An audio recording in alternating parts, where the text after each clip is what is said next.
ডিপ্লোমার অনেক ভাই ব্রাদার বা আপুরা আসছেন এই সেপ্টেম্বর সেশনে। শুভকামনা তাদের জন্য।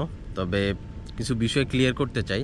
তো প্রথম বিষয়টা হচ্ছে সার্টিফিকেটের হার্ড কপি অফিসে জমা নেবে কিনা। এটা আসলে জমা নেয় না, শুধুমাত্র চেক করার জন্য যে আপনি রিয়েল কিনা। এইটা চেক করে অ্যাডমিশন অফিস আবার আপনাকে ব্যাক দিবে, এবং যেই দিন রেজিস্ট্রেশন করবেন সাথে সাথেই আর কি জাস্ট অনলাইনে তারা এন্ট্রি করার পরে আপনাকে ব্যাক দিবে। এটা নিয়ে টেনশনের কিছু নেই। জাস্ট লাস্ট ইনস্টিটিউশন যেখান থেকে পাস করছেন তাদের সেইটার সার্টিফিকেটটা ওরা দেখতে চাবে, এতটুকুই।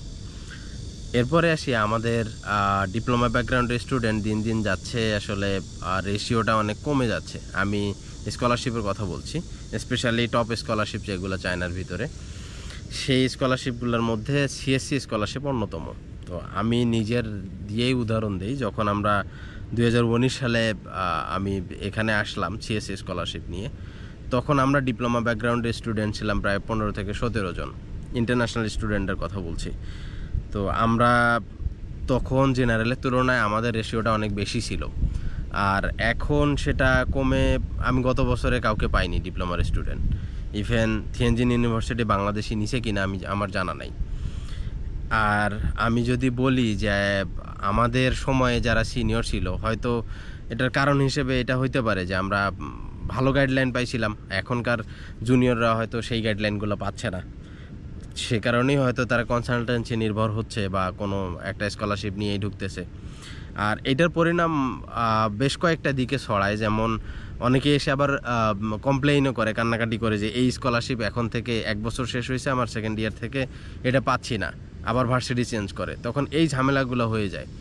তো আমি বিষয়টা একটু খোলাসা করি। যেমন আপনারা যখন আসবেন, চায়নাতে আসার আগে যে স্কলারশিপে আসতেছেন, ঠিক সেই স্কলারশিপে ওই ইউনিভার্সিটিতে যদি কোনো সিনিয়র থেকে থাকে, আপনি একটু জিজ্ঞেস করে নেন সে 1 বছর পরে কিভাবে চালাচ্ছে বা চলতেছে।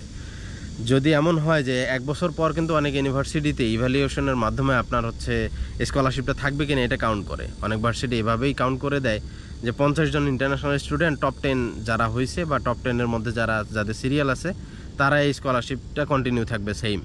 কিন্তু পরবর্তীতে যদি এর মধ্যে কেউ না থাকে তাহলে পে করতে হবে।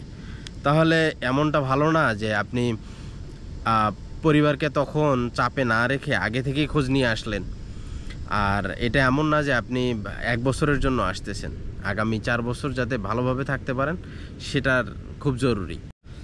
আর স্কলারশিপ নিয়ে আসতেছে অথচ বেসিক জিনিসগুলো তারা অনেকেই জানে না। যেমন ওই যে সার্টিফিকেটের কথা বললাম, এরপরে এসে যে ভার্সিটির মেইল বা ভার্সিটির সাথে কন্ট্যাক্ট করবে এতটুকু তারা খুঁজে বের করতে পারে না।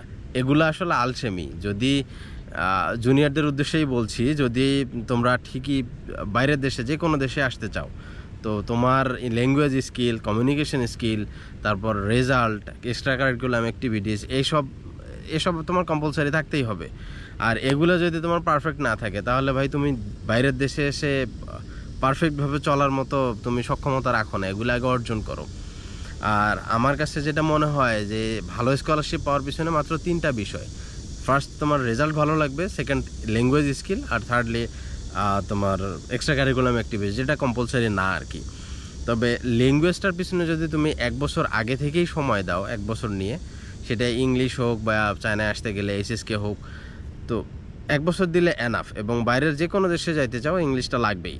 তো এক্ষেত্রে ল্যাঙ্গুয়েজটা খুব ইম্পর্টেন্ট। আর নিজে নিজে যদি তুমি ভার্সিটির ওয়েবসাইটে যাও, সব ইনফরমেশন তুমি সেখানেই পাবা। নিজে অ্যাপ্লাই করো, এখানে তো টাকা খরচ করার কিছু নেই।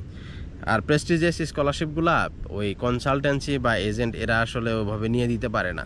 তোমার যদি কমিউনিকেশন স্কিল ভালো থাকে, তুমি ভার্সিটির সাথে যোগাযোগ করে নিজে অ্যাপ্লাই করো, সেখানে টাকাও বাঁচতেছে। আর আল্লাহ তাআলা চাইলে তোমার